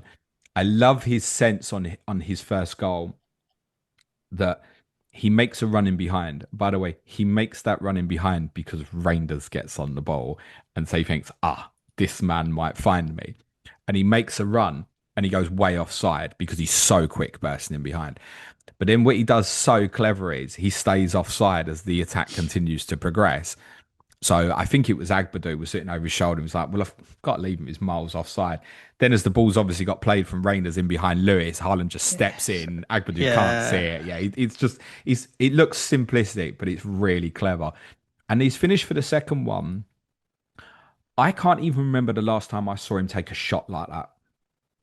I don't start of last season. I think one of the goals he scored against us and his hat trick was a little bit similar, where he hit it from the kind of not quite edge of the box, but and it just cleanly whacked it. When he whacked it kind of back near post, wasn't it, against you? I think in game week 3 last year. And it's just, what I mean about it is that him kind of running onto something rather than like him being sent through, actually it being pulled back into his path and him running onto it.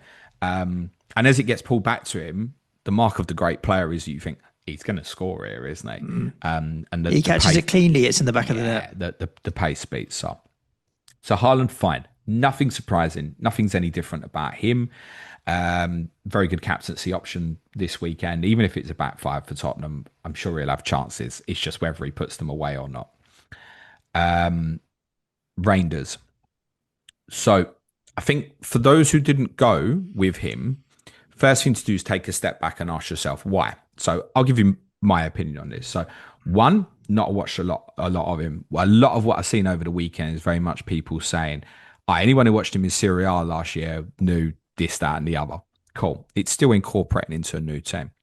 The biggest reason for me that I didn't go there wasn't, I haven't seen much of him, or it's only 2 goals against Palermo, was the impact of what would be around him. And I spoke about this last week, that the importance from the immediate, whilst we didn't have understanding of what was happening with Rodri, was if Nico Gonzalez was going to play. And he did. And I didn't think he would. So that was number 1 for me. So Gonzalez in. So at the moment, Gonzalez probably plays again against Tottenham because Rodri probably won't. I think it's probably fair to say at the moment. Though City will have a lot September of the ball. that he'd be back. Well, Pep didn't say September. He said he won't be like fully fit till September. Right, okay. Is what so he may said. Be ready earlier, but not. So he did travel to Wolves, as did Phil Foden, but obviously they weren't in the squad. So I don't know if that was how do you feel this morning? And at the moment, they're just going to go, like, if there's any inkling of doubt, he's just not going to be involved. That might be how they're treating it. So I would expect him probably to be a sub against Tottenham. If they're chasing the game, they'll be in a position where they got a lot of the ball. They could really use him in terms of playing diagonals and his exact accuracy of playing through lines. But I felt very much that there was a possibility with Reijnders that if Gonzalez didn't play, he'd end up being almost like a single pivot being a possibility. And I think that remains one, by the way. One of the beauties of Reijnders, though, is that he could play 6, 8, 10.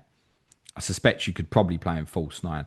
The striking thing for him at the weekend is his running power. Both carrying, but biggest of all, running off the ball. All these tidy players that City have, no one really runs beyond and arrives in. You know what I'm talking about, like a Frank Lampard player. Okay? Yeah. And there's been a lot of De Bruyne comparisons. Or running with the ball, Gerrard maybe. Yeah, probably or more carrying. It's a bit of everything. Got to be careful, particularly comparing people to Kevin De Bruyne. But the running action, I get. The arriving into the spaces at the right time is almost kind of a bit more like Frank Lampard was obviously one of the best at it. And you can see that in him. And just that, you think, hang on a minute. If he's going to play often enough, there isn't much of a decision here. And what I saw on the weekend, I'd say there isn't. But I'd add some caution. He might not even be the best 5.5 at Manchester City. Do you think Cherky, because she scored at the end, is Cherky 6.5? You think Oscar Bob? Oscar Bob is getting no mentions at the moment. Played really well, looked really good. There's obviously quite a bit of speculation about Semenyo at the moment as well. Again, think back to this time last year. Oscar Bob, everyone was wanting. I think he was 5, wasn't he? He was cheap. He's now only 5.5. Again, if you knew he was going to play, this is another one to put in the list. We could all be sitting here going into Gameweek 6 with Reijnders and Bob. Is a possibility here. So keep an eye on that. Obviously, with Bob, there's way more risk to him being in the team. You look at Cherky's not in this team. Marmoush is not in this team. Foden's not in this team. Semenyo's unavailable, right? So it's not like it's secure. And I wouldn't say Reijnders isn't going to start 38 league games, but I'd look on what I saw at the weekend and say what he brings to that team, there isn't anybody else with the skill set in that team that could provide that. So an example, you mentioned Cherky a couple of times. I would think on the little bits that I've seen of him, and listen, the game was really, really easy, but it was noticeable to me that he came on for Haaland. What I always say about Haaland in terms of off the ball, when they don't have it, he's useless to you. He's not useless is unfair, but he's not going to press around like someone like a Richarlison or Gabriel Jesus or Ollie Watkins or something like that, right? Low work rate. Maybe I'll be a bit more politically I don't even necessarily think it's like won't. It might even be a bit more of a can't, right? In terms of his explosive pace. Maybe it's just not built for distance running in any way or anything, right? So I always say that with him, you've got a real opportunity to play out quite easily against City if you get it right. I've spoken about examples where Haaland hasn't played and City can lock into like man-to-man all over the pitch and they become more difficult to play against. Haaland's not locking onto people man-to-man, right? So City can't really set up that way across the whole pitch. Cherky is not much of a runner either, right? So I think if Haaland and Cherky played together, I think City would have maybe some problems, would be a takeaway for me. It's early days, but I think that there's a possibility here that Cherky's not going to play much at all. That, again, adds back into your narrative of like a Reijnders. So it's difficult to put people off Reijnders. I'd keep a strong eye on Bob. For Marmoush owners, reluctantly, it's probably a move, isn't it? Because I think with the way Tottenham will play, because it'll be probably back 5, he'll want 2 people to hold the touchlines again. I see that as Doku and Bob at the moment. So I think but Marmoush, it could easily be them fine, right? They're going with a back 5, play Marmoush. But then Bernardo Silva played quite an advanced role at the weekend. Actually, in the opening 20 minutes, Bernardo Silva looked the most dangerous City player, I felt. I think he might have even created more chances than Reijnders. But yeah, the difference with Reijnders is that running power. That's a skill set that no one else in that City midfield really has. That means that to me, he'll play often enough. And anybody who's already gone there, congratulations, because I think everybody else probably does feel like they want to go there. Yeah. In terms of defensively, Trafford will start again against Tottenham, highly likely. We know these Donnarumma links are there. There was some weird stuff with Ederson over the weekend, so maybe he might still leave, or Tager's probably going to leave. If Donnarumma comes in, he could potentially take Trafford out of the team. I think Trafford is an interesting one for the weekend for free hitters, in the sense it's the cheapest way into City's defence. And if you are struggling for the money, you are going to suddenly look at things like this.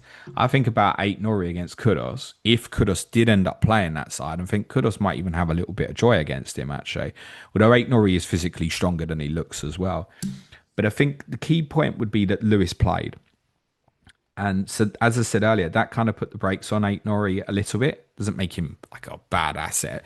This is kind of similar to what we say with Cucurella.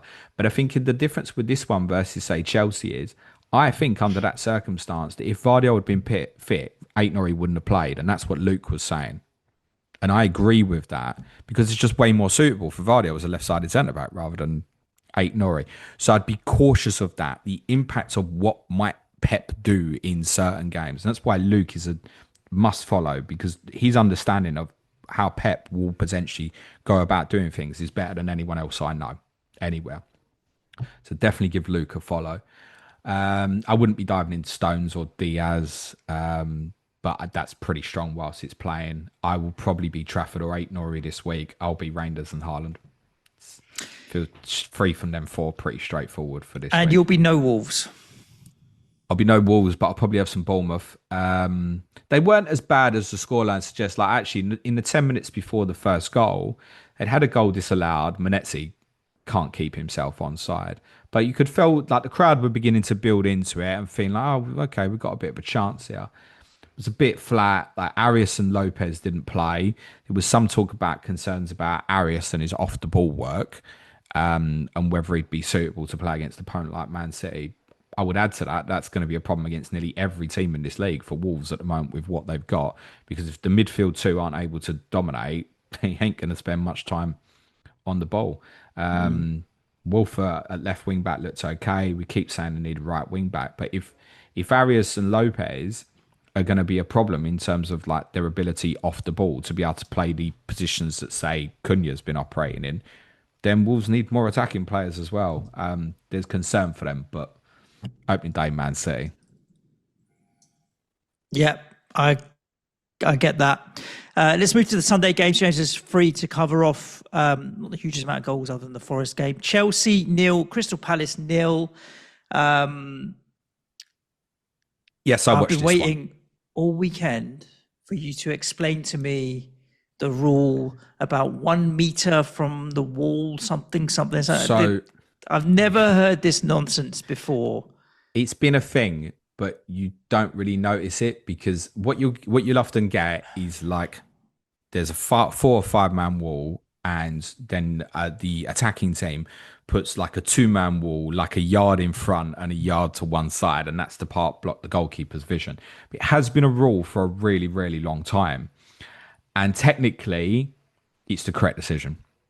So if you're taking a shot from a direct free kick, and but the reason I think this gets punished as well is it's not just that Gay is within a yard of the wall, because the ball doesn't go near the wall, but he actually also clears Caicedo out of the area to go to that position, which is where the ball goes. So it's almost like a double whammy. I know they've explained it by law on the wall, but I think if Gay had been standing there and Eze just put it top bin and Sanchez had clear sight of it, I don't think they'd disallowed the goal. So I do think there was a combination of that as well, which is the weird one, why it's got cancelled, because someone's moved to the wall. The rule is essentially there to say you can't stand near it. At the moment of contact, he's moved another Chelsea player into that area, and also moved themselves out of the exact area where Eze strikes the ball goes through. Yeah. So I think it's really unfortunate though, because I think all of us looked at it and went, piss off. Like, that's fine, isn't it? But technically by law, it's right. The only thing is, if they're going to do that, you've got to punish it elsewhere, because there will definitely have been other goals that are similar to this where the goals have counted. But technically, by law, it is correct. It's interesting. There's a lot of talk, obviously, going into Game1 about all more penalties and holding in the box, and we didn't see any of that really. No, at all. Not really. As I said on I think on stream I did Thursday night, it could be a consequence. This is a massive warning, and people were very aware. I can't think of many scenarios from what I watched over the weekend where it was like, oh, that shirt pull went completely unpunished, and we would expect it to. Do you know what I mean? I can't think of anything where there was a Harry Maguire one late in the game yesterday, but Maguire was also pulling. I forget who the Arsenal player was, but Maguire was pulling him as well. Palace, people really worried about Palmer. When I looked at the lineups, I thought, actually, you look at that Palace team. Front three of Mateta, Eze, Sarr, decent. It's their team. You've got solid centre backs, goalkeepers decent as well. Munoz and Mitchell on the wings, Wharton in the middle. Okay, Will Hughes is probably the weakest link in that team, but the only real weak link. Other than that, I look at it, I'm like, that team will give anybody a game on their day. This is not going to be an easy afternoon for Chelsea. This is why I never went to captain Palmer this week. It's not saying anybody who did is wrong, but I just look at Palace, and I feel the same about Fulham in game week 3. I don't look at those fixtures and scream that I ever particularly want to captain a player against these sort of teams that are really well connected by their managers, even though they're in different systems. We know they're difficult to play against. I don't want to look at players as, unless it's Haaland's different and Salah's different, particularly if it's at Anfield, but don't really want to look at captain players against those teams. So I've even spoke about, I would probably, if I didn't end up with a City attacker, I'd captain Palmer against Brighton in 6 with way more confidence than captain against Palace in 1 or Fulham in 3. There is the influence of Palmer's 4 goals against them last year. It does help. I get that. But just a little bit more open in terms of how they play. I think we have to accept that Palace are really, really strong defensively. I saw a stat that was popped up on Match of the Day last night that I think it's a joint 3rd for clean sheets since Glasner arrived of all teams. The strong defense. Yeah, the strong defense. More than Liverpool since Glasner arrived. Wow. Okay. Fair play. So strong defensively. And that's why, again, this week, Gay, if he stays, although that was weird. Have you seen that at the end of the game? No. So Glasner, as they're walking off the pitch, Glasner appears to call Gay over, and Gay just looks like he looks at him and blanks him and keeps going down the tunnel. It was a bit weird. But I mean, they were brilliant defensively. Chelsea created, and they ended up with a decent XG by the end, but they never looked like scoring Chelsea. It would have been a real shame for Palace if they didn't get something out of it. Really solid defensively. First half, they were the better side and looked the more likely. They're obviously unlucky with the Eze goal. Much of the story of what happens next will be about Eze and Gay. Eze, the Tottenham, he's looking likely, but I'm not getting excited about it because I'm wait and see till it happens. Yeah. I've been here with Gibbs White now. I don't want to get burned, right? But I think also, because there were some reports on Saturday afternoon that Eze wasn't going to play because a deal might have been agreed. Then obviously he did play. It doesn't mean that the deal's off. I think it speaks more about Eze. I saw him kind of not saying goodbye to the fans, but it's all about interpretation at the end of the day, the way that he. But that could also be that he's quite touched by the support. Like, do you know what I mean? In the sense that people might think, "Oh, you're leaving, boo him." And I mean, listen, he scored the winning goal in the FA Cup final, so he's forever Crystal Palace legend. He's also acquitted himself very well. There's nothing in the media. There's no suggestions he's trying to force his way out of Crystal Palace. We do believe that he's probably gone to them and said, I'd like the challenge, but he's not going to be an arsehole about it. And if Palace don't make it happen, he's not going to kick up the fuss.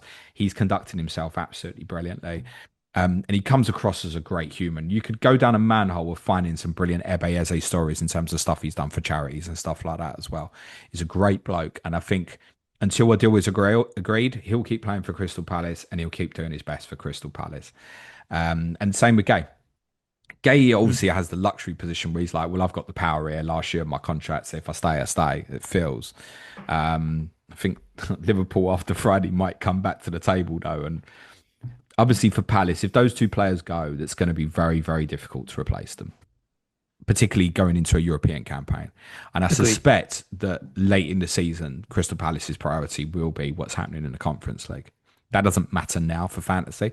And I also think Palace's team will probably be quite strong on Thursday night. Don't worry about that going into the Forest game on Sunday, because I think they'll want to it's at home. Me and Clayton spoken about this on Clayton James last week. Get the job done Sunday, and then if they can rotate for the second leg because they're 3-4 up or whatever, then they'll probably do that. And that's the position that they'll probably find themselves in, actually. So, yeah, I wouldn't be surprised if Eze and Gay played Thursday, Sunday, and then still went afterwards.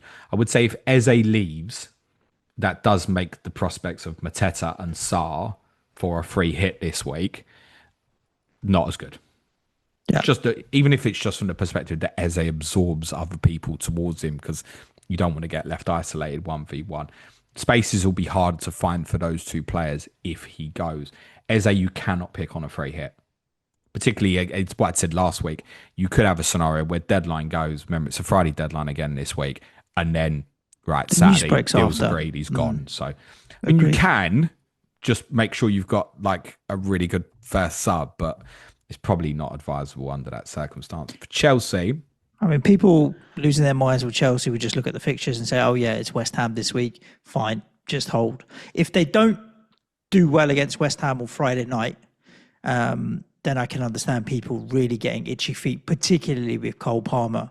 That game against West Ham on Friday night is absolutely not a given, because the mood around West Ham home fixture will absolutely be like, if we don't get something out of this, it's going to be really negative mindset. If you start badly, and admittedly these games were under Lopetegui rather than Potter last year, but we saw a couple of circumstances where it started really badly and it folded like a pack of cards. Right? Yeah, that would be a concern. It's absolutely a concern. You could easily see Chelsea winning 3 or 4-0, but also if we can hold out and the crowd are up for it, then it could be a tough evening for Chelsea. I'd be more encouraged in the sense of what we saw from Potter's West Ham when he won at Arsenal. Very narrowly lost at Liverpool. Very narrowly lost at Chelsea. Was more encouraging. So those are kind of the biggest games that Potter's had since he took over. And they were, 1-0 victory at Arsenal, and he lost 2-1 at Liverpool and 2-1 at Chelsea. I realize at home slightly different, but I think the crowd will be okay with West Ham not necessarily dominating the ball on Friday night. They'll be more intent to try and get a result. I think with Palmer,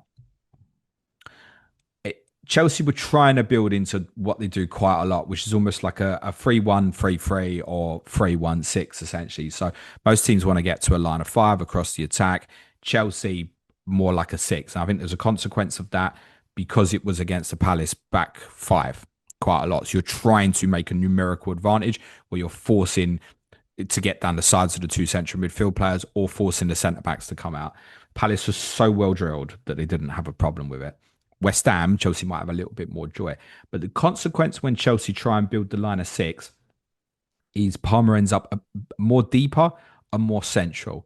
And I think the more central he is, the more difficult he has trying to find the angles for whether it's getting his shots away or getting his passes away, being creative. I don't think it needs, as I saw some suggest over the weekend, that he's got to be right wing.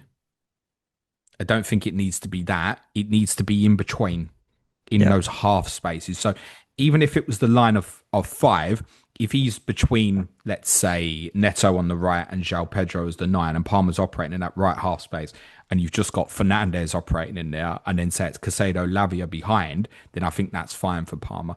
With this, what's happening is he's getting drawn to the ball more and more, and you have like Fernandes to the right of him, and I spoke about this a lot last year, that's not as comfortable, and then Cucurella to the left of him, plus João Pedro in front, plus the 2 wingers. And then that's not what you want of him. He's still fine as a footballer and having an impact on the game, but in my opinion, Fantasy, not the way that you particularly want in its most dangerous. And you might get that structure again at West Ham at the weekend because there'll be similar structure to Palace. But find space easier. Palace are so ridiculously well drilled. That manager has got them absolutely perfected to that system. They are brilliant off the ball. They're one of the most difficult teams to hurt. How many teams you actually see really hurt Palace? Yeah, it's rare. It's rare. So I wouldn't take too much consequence to that. As a consequence, also, I think it was difficult for João Pedro to João Pedro didn't really have chances. One header in the second half.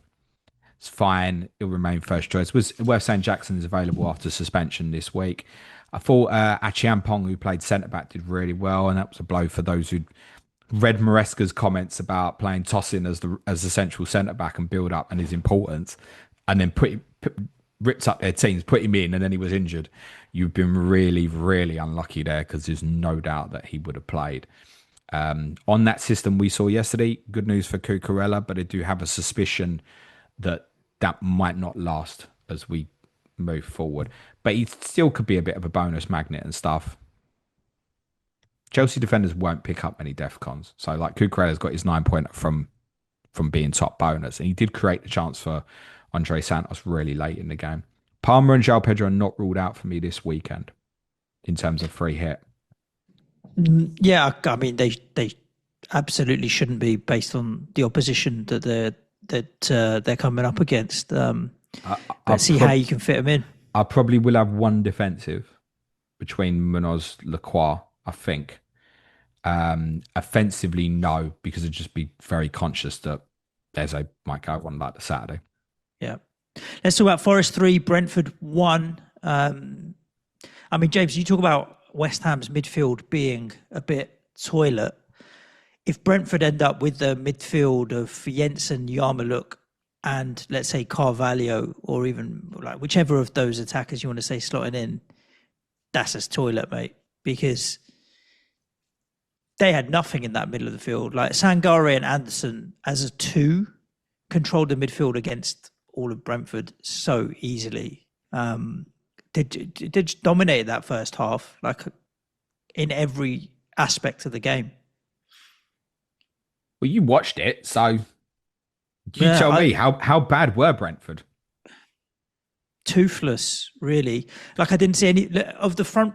If you're saying Carvalho, Milambo, Lewis Potter and Thiago were the more attacking players, Lewis Potter was the only one that I thought actually you were playing all right. The rest were just that no hope. Even when Sade came on later, no hope. I think they did better in the second half only because Forest were already 3-0 up and were like, go on then, have a little go.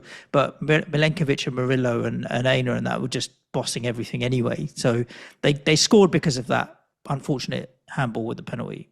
But otherwise, they were never going to score. Sangare is just a beast in midfield. Elliot Anderson is he's an all-round midfielder. He's got everything in his locker. He might not be the best at everything, but he's just really solid at everything. He'll track back, he'll defend. I really just forget the fantasy. I really rate him. Rate him.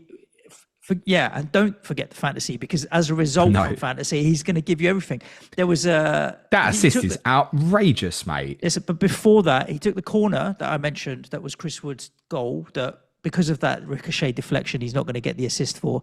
He took a free kick in the first half that led to a handball that was reviewed by VAR that it would have been his assist as well had that been given as a penalty as well.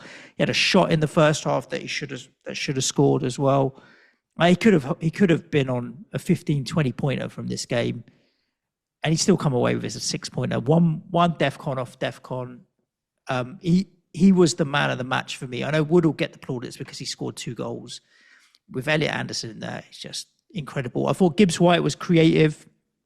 Wood was clinical. And Doy, I thought started a bit lost. Like, the pace of the game, like trying to get involved, but no, and losing the ball or getting tackled or whatever. But he grew into the game a lot better, took his goal really well. Hudson-Odoi was the quietest of them all. I thought Forest, of all the teams at the weekend, you look at that 11 and you're like, that 11 copy-paste every week for them, because I think that's their first choice 11. Well, not necessarily. Obviously, Bakati and Hutchison have signed, and we think there'll be more. There's another player whose name has escaped me, is potentially number 9, is going to have a real impact. And Douglas Luiz, I heard was potentially Douglas Luiz, as well. But I look at that 11 and I'm like, well, but you don't need to. Like that 11 is good enough to give everybody a game every week. But that 11 cannot play Thursday, Sunday, the whole season, mate.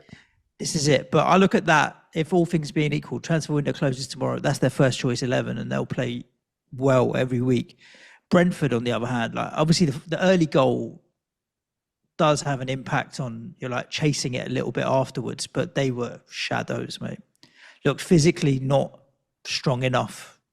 Keller was all right. Rico Henry, was nice to see him playing again, but there's no physicality in that team. If you look at Carvalho, Lewis Potter, Jensen, there's no physicality at all within that. And they were just out-muscled.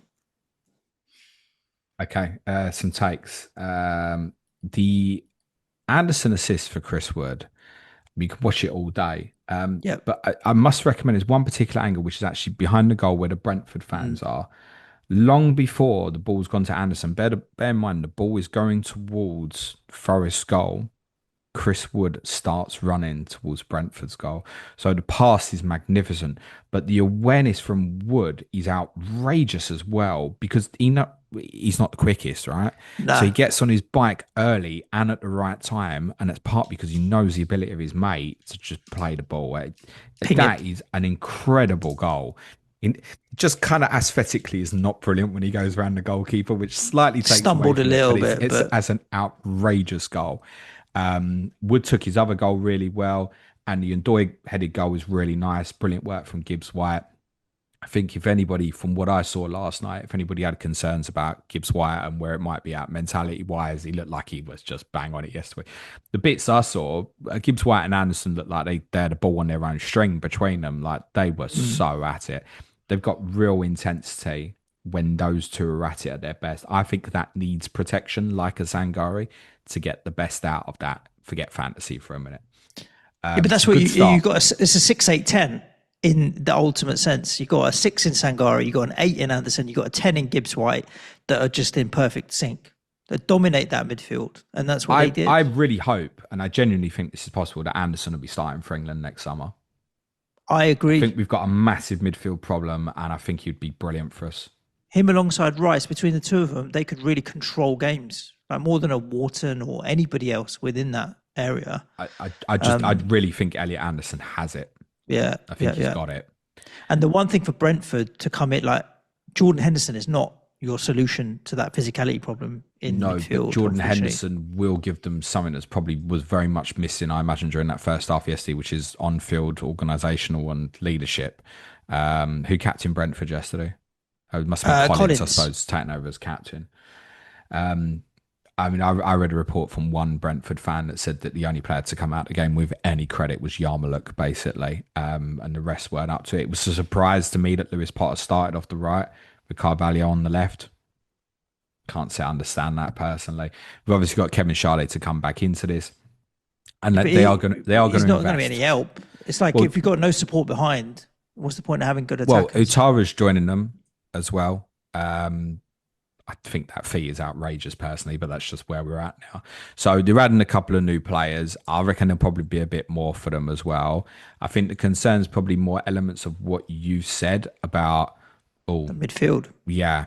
And I think most damning statistic of the weekend is the possession statistics in this game. Because for Brentford to have had 47% of the ball at Nottingham Forest in the second half, when they're already 3-0 down, is hugely alarming to me. Because we know what Forest are, right? And again, this does go back to a conversation we had about Mark about, look, could there be a bit of an evolution here into Forest? Oh, Murillo and Milenkovic do this, that, and the other for DEFCONs. They ain't going to do it in the same way if they start having 53% of the ball when they're 3-0 up. Yeah, because they're not as deep. They're not having to do as much work. I think there's a lot reading to Brentford more than anything else for that. Yeah. It's one-off game. They're rubbish. Maybe Brentford kind of put the towel in, focus for next week.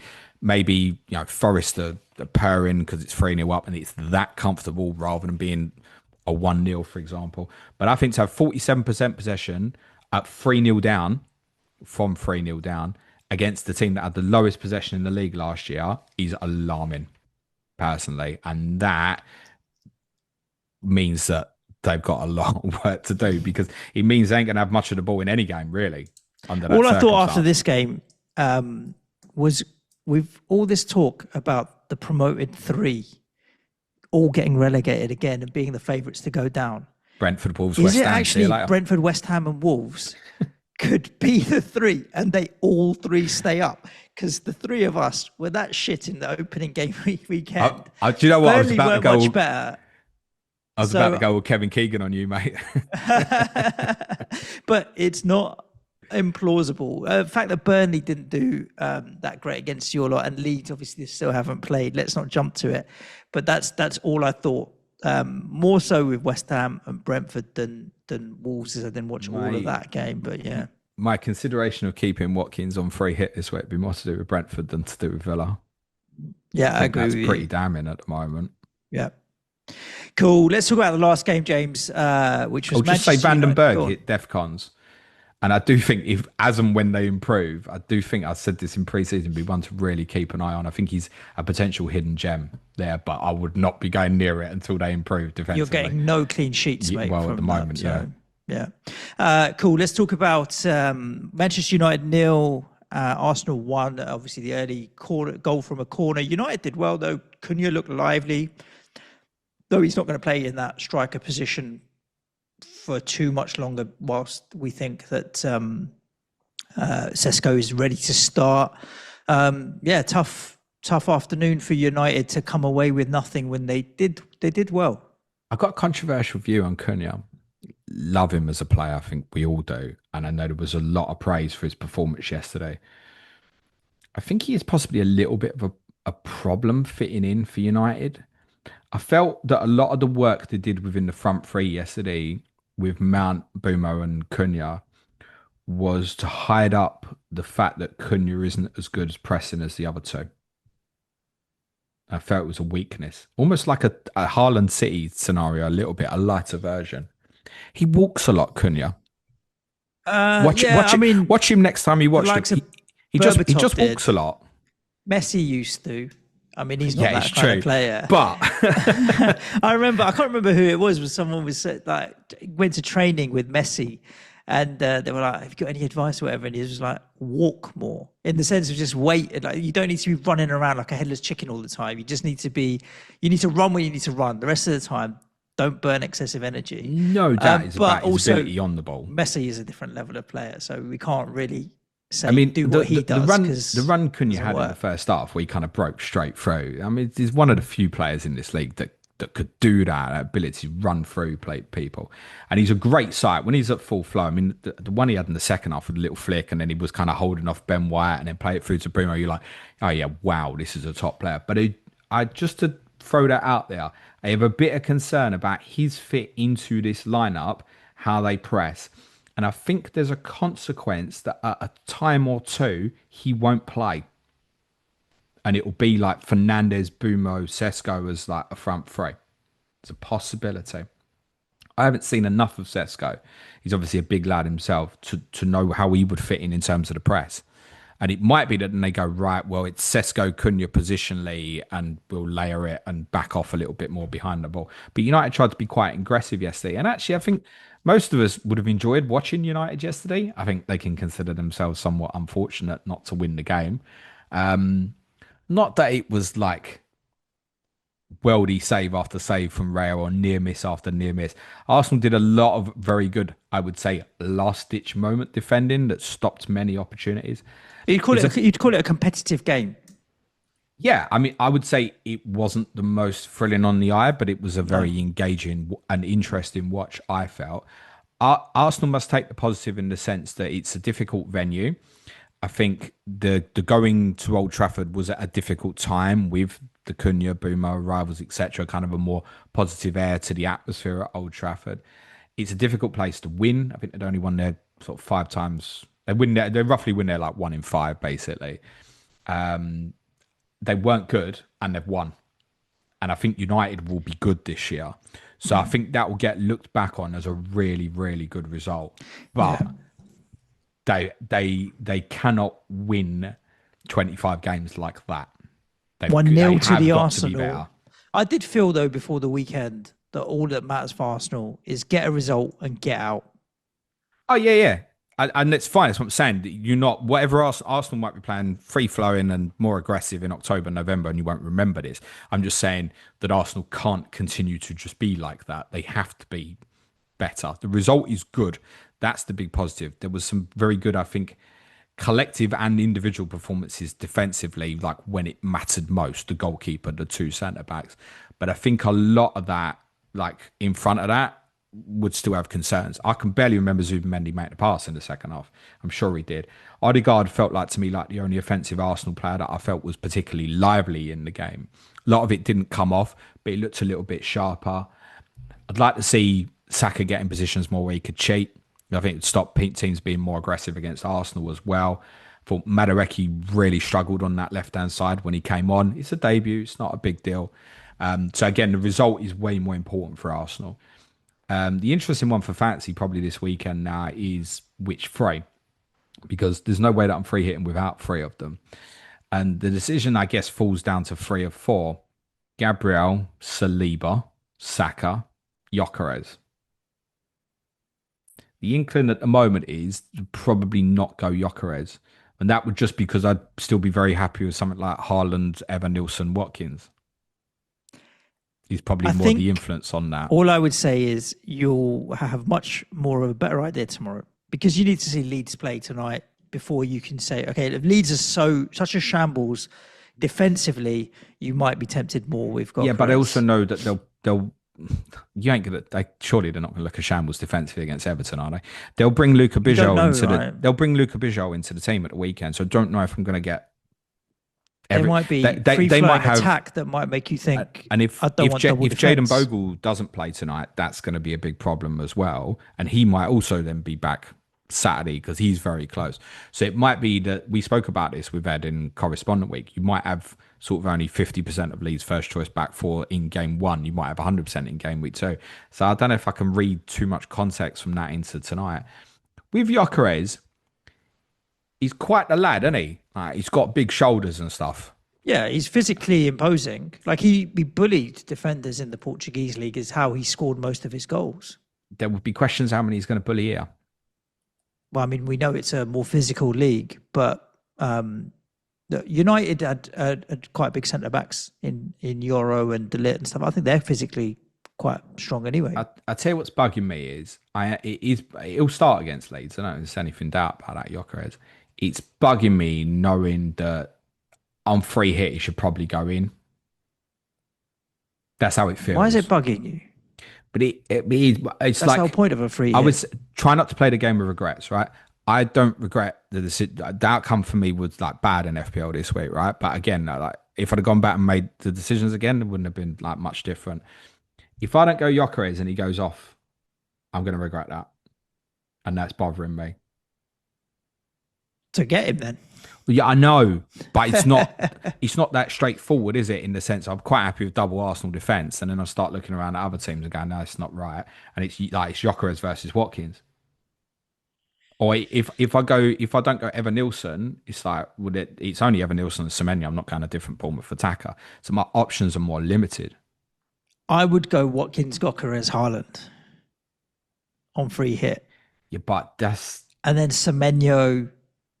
I wouldn't go double Arsenal defence because I would have the fear that you mentioned pre-season starting they'll win Arsenal 5-1, 4-1, no 5-1. Yeah. So I wouldn't double up on the defence. I'd look to try and find some upside on an attacking they could also defender. that could go the other way. They could win 4-0 and one of them scores, and it's a big haul or something, right? So a ballad, as we'll call it for the rest of this season. not it wouldn't be because they won't get DEFCONs.